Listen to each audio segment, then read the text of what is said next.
North Korean nuclear dilemma can only be solved by diplomacy.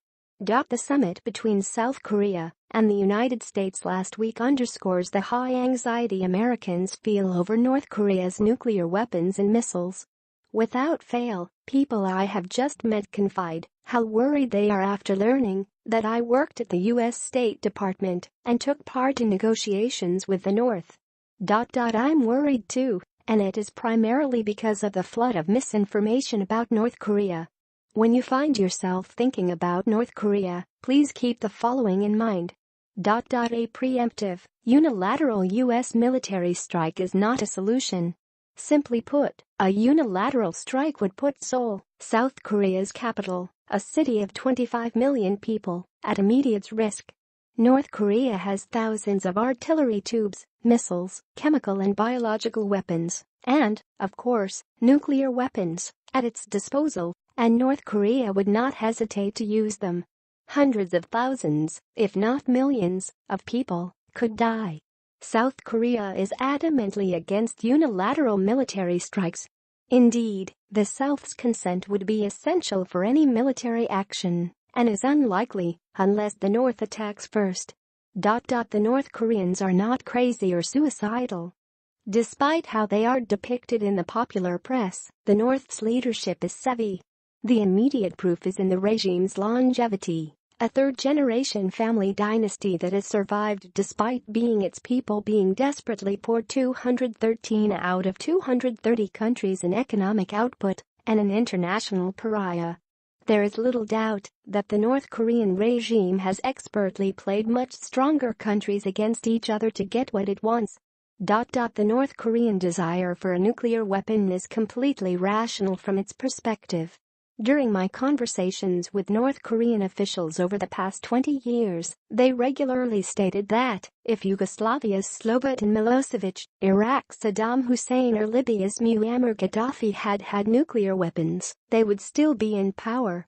The real danger is a miscalculation, not a preemptive nuclear strike by North Korea. Deterrence on the Korean peninsula is alive and well.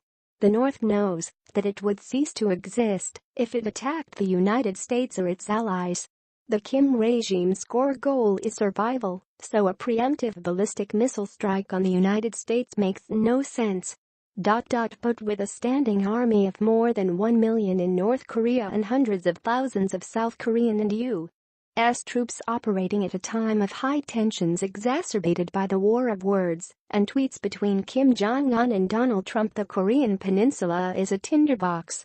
A North Korean test missile that goes badly off course, an exchange of fire between North and South that kills a soldier, or a collision of naval vessels in contested fishing grounds, all of which have happened in the past, could push the peninsula rapidly into a catastrophic war that no one wants. Regime collapse poses a greater risk to the U.S. and its allies.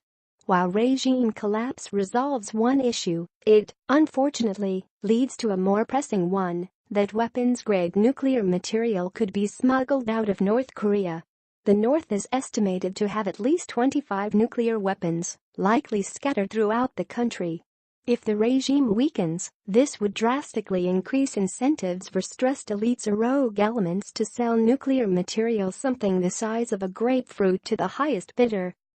Moreover, if the Kim regime were to fall, there would be a mad scramble to get these loose nukes.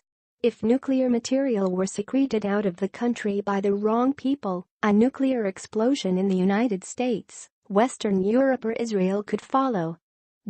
American policy toward North Korea has failed. This includes our attempts to subcontract the problem to China. To get us back on the right track, U.S. leaders must first understand the challenge. For too long, the United States has allowed caricature to drive policy. This inevitably leads us to one of three awful outcomes: North Korean nuclear-tipped missiles aimed at the U.S. mainland, the possibility of a nuclear attack by terrorists on U.S. soil, or a devastating war. The only sane alternative is diplomacy, aimed at initially securing a freeze on the North's nuclear weapons and missile activity, and later a denuclearized Korean peninsula. Time is short. We must